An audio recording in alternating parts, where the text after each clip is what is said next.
I did a video a while back about exercise and grief. And I just wanted to revisit that and talk about it. Research has shown exercise releases endorphins and it makes you feel better, it makes you feel good, and it would make sense that exercise could help you feel good when you're feeling depressed and when you're grieving. You want to go? Now, everything is relative, especially when it comes to grief. So, if you are grieving and if you are in the early time of grief, it hasn't been that long since your loved one died, or it's been years since your loved one died. It really still all depends on you and personally how this is going to work for you. So, for me to say, right now you're grieving and you don't feel like doing anything, so give yourself grace and don't do anything. I talk a lot about taking things off of your plate and doing the bare minimum when you are in survival mode. And that comes and goes with the seasons that grief brings along with it and that life brings along. You might be at a point where right now the thought of exercise is just beyond your imagination. Like you don't even have the desire to brush your teeth. So why would you put on your running shoes and go for a run? The other extreme is if I were to say, exercise is going to make you feel better, so do it. Like, stop saying you're depressed, stop saying you don't feel good, just get out and exercise and that'll make you feel better. Those are like two major extremes. So where's the happy medium, if you will? Well, it depends. I feel like I need that on a t-shirt. It depends. It depends on how long you've been grieving. It depends on how well you've been coping. It depends on the season of the year. It depends on your season of life. It depends on your schedule. It depends on everything. So like I'm my own guinea pig and I try to pay attention to how I'm coping and whether it's healthy or not healthy, if it's making me feel better, if it's making me feel worse, so that I can give you a realistic picture. Back in the day, before my daughter died, I was approaching my 40th birthday, and as a health coach, my ego wanted to be as physically fit as I had ever been, ripped, smoking hot, all the things. So I was working out, I was going to boot camp 6 days a week, and I was on a mission, right? And then my daughter died, and none of that mattered.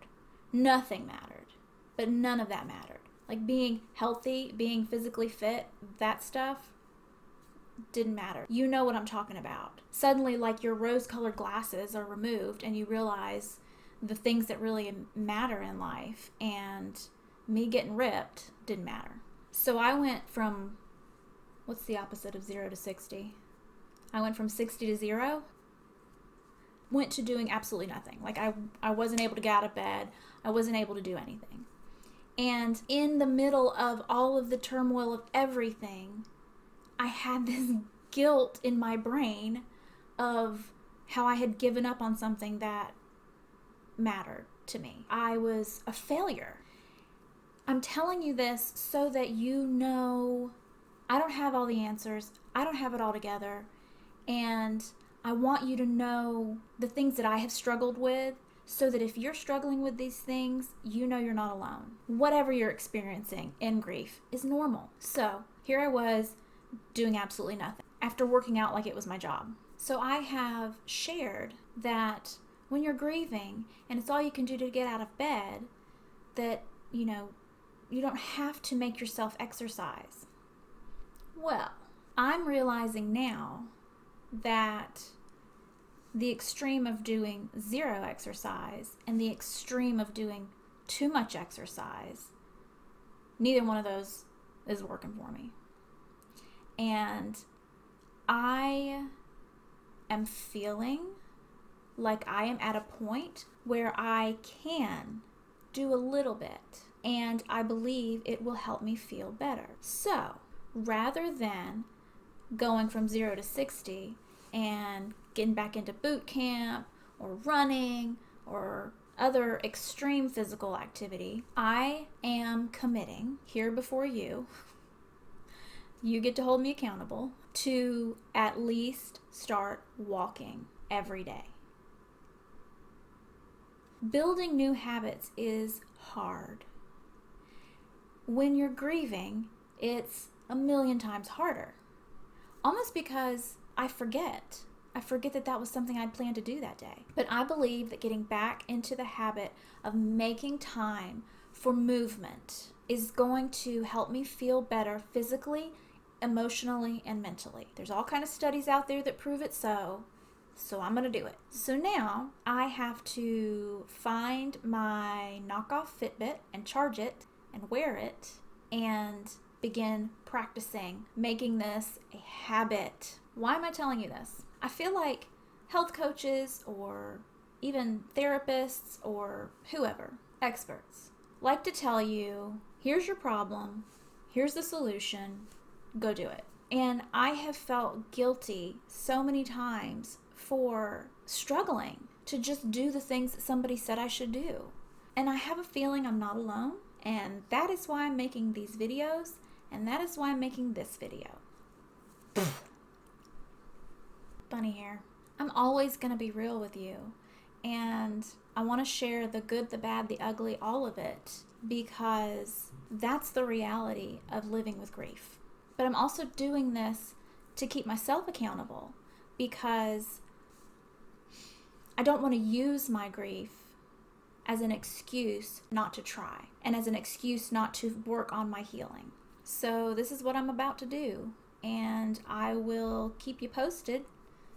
And knowing that I am promising you a video in the future about how things are going, hopefully will keep me accountable to do the thing.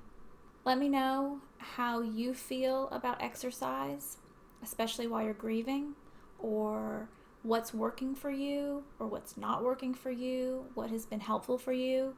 If we can share what's been working for us or not working for us and support each other as we all focus on healing and living with grief, then the world will be a better place.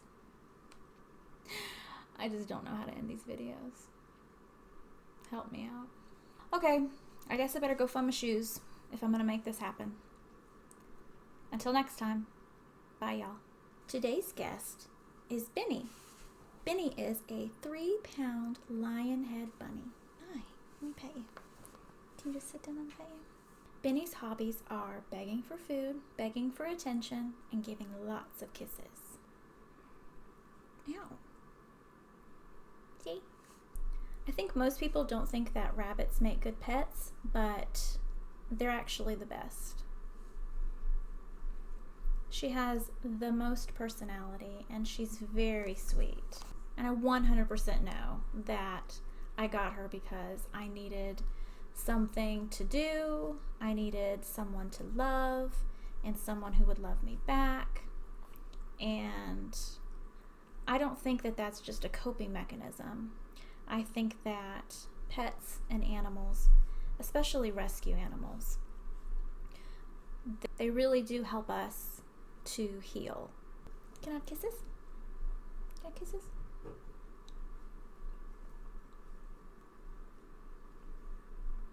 Are you sweet?